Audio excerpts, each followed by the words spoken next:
Hey, John Prevost here for WhistleBiz.com. Thanks for joining me today. Today is part 13 of our LID series, Learning, Improving, and Discovery series.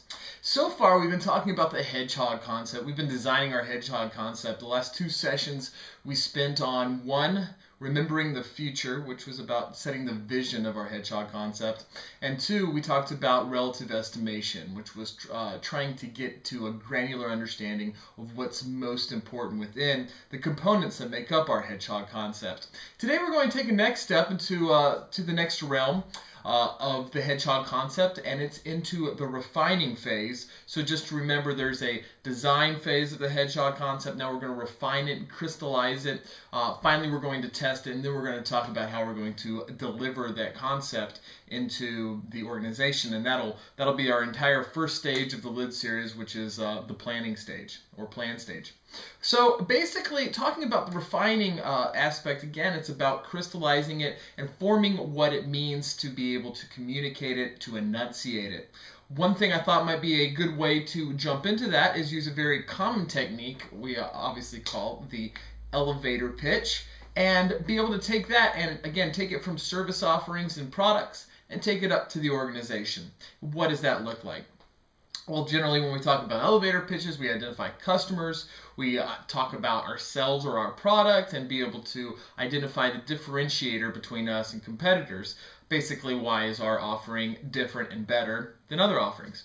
So that's what the elevator pitch is all about. What we want to do with the organizational pitch is be able to demonstrate the aspects or the components of the HedgeHog concept in a nice, concise sentence, or maybe two sentences.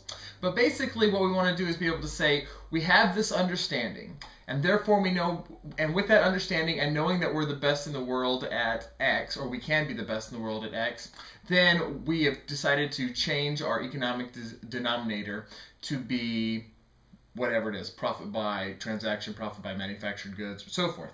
So basically what that would look like all written out is, because we understand that who we are, because of this deep understanding of who we are, and we know that we're better than anybody else at doing what? This is your Muhammad Ali greatest in the world concept.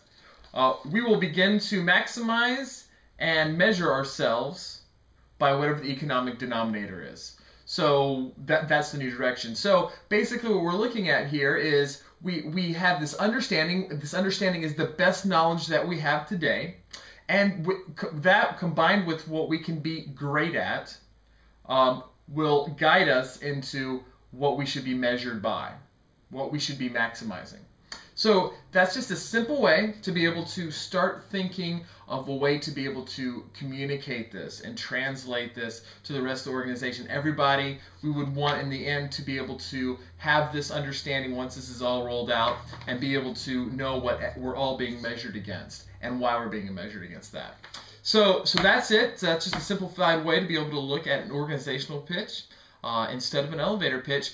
I certainly look forward to any feedback you have. Comments are always welcome. Have a wonderful day, and thanks for your time. Bye.